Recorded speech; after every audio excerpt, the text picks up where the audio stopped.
व्यक्ति अपने देश में सुरक्षित नहीं है, वो व्यक्ति को देश पे विश्वास नहीं है, देश की मिट्टी से प्यार नहीं है। अपने बच्चों को शिक्षा दे रहे हैं विदेश में रहने के लिए, और बिहार के बच्चों को मदरसा और चरवाहा विद्यालय में जाने की शिक्षा देते हैं। यही तो है दो तरह का व्यवहार। बिहार के बच्चे सुरक्षित रहने के लिए आप उनको शिक्षा क्यों नहीं दे रहे विदेश जाने के लिए? तो आपका परिवार, आपका बेटा सुरक्षित होकर विदेश जाए और बिहार का बच्चा मदरसा और चरवाहा विद्यालय में कट्टरता का पाठ पढ़े। नीतीश कुमार जब से बिहार के मुख्यमंत्री बने हैं उस वक्त से बिहार की शिक्षा व्यवस्था को सुधारने का वादा करते हैं। वो बात अलग है कि बिहार के तमाम सरकारी स्कूलों की शिक्षा व्यवस्था किसी न किसी वीडियो के माध्यम से आए दिन वायरल होता रहता है। अब तेजस्वी यादव भी सरकार में हैं, डिप्टी सीएम हैं और उनके ही नेता आरजेडी के राष्ट्रीय महासचिव अब्दुल बारी सिद्दीकी का कहना है कि बिहार ही नहीं पूरे देश में शिक्षा व्यवस्था सही नहीं है, इसीलिए वो अपने बच्चों को विदेश पढ़ने के लिए भेज रहे हैं। नीतीश कुमार और तेजस्वी यादव के तमाम वादों के बावजूद, तमाम प्रयासों के बावजूद बिहार के सरकारी स्कूल की शिक्षा व्यवस्था मिड डे मील योजना, पोशाक योजना और साइकिल योजना तक ही सीमित रह गई है, क्योंकि वहाँ की शिक्षा व्यवस्था क्या है वह आए दिन किसी न किसी वीडियो के माध्यम से वायरल होता रहता है, या आम जनमानस से यह बात छिपी भी नहीं है कि सरकारी स्कूल में क्या है शिक्षा की व्यवस्था, कितनी शिक्षा सरकारी स्कूल में दी जाती है।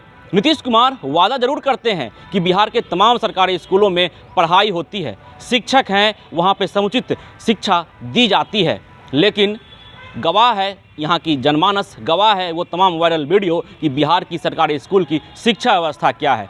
अब्दुल बारी सिद्दीकी के इस बयान पर बीजेपी ने तंज कसा है और बीजेपी के विधायक नितिन नवीन ने क्या कुछ कहा है अब्दुल बारी सिद्दीकी के उस बयान पर, छोड़ जाते हैं आपको नितिन नवीन के उस तमाम बयानों के साथ। अपने देश में सुरक्षित नहीं है, वो व्यक्ति को देश पे विश्वास नहीं है, देश की मिट्टी से प्यार नहीं है।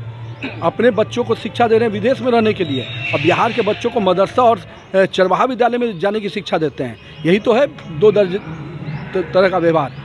बिहार के बच्चे सुरक्षित रहने के लिए आप उनको शिक्षा क्यों नहीं दे रहे विदेश जाने के लिए? तो आपका परिवार, आपका बेटा सुरक्षित होकर विदेश जाए और बिहार का बच्चा मदरसा और चरवाहा विद्यालय में कट्टरता का पाठ पढ़े। पूरा देश शांति और सुख के साथ काम कर रहा है।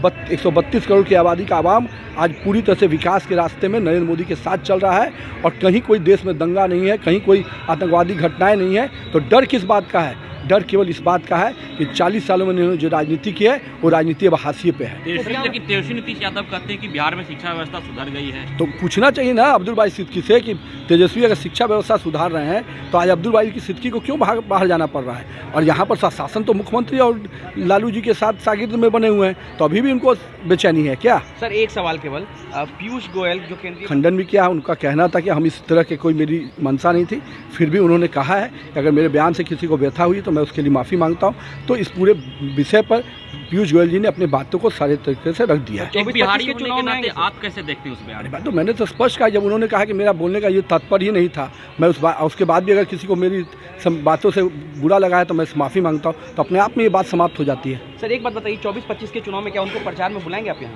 बिहार में? अरे ये विषय है ही नहीं, जब वो बात ही खत्म होगी तो बुलाना नहीं बुलाना क्या बात है? आज राज ठाकरे, उद्धव ठाकरे आते हैं कि नहीं आते हैं, इसका क्या विषय है भैया? कोई विषय। पीयूष गोयल जी ने पूरा विषय पर अपना बोला कि अगर मेरे बात से किसी को बुरा लगा है तो मैं उसके लिए माफ़ी मांगता हूँ, मेरा ध्येय ये नहीं था।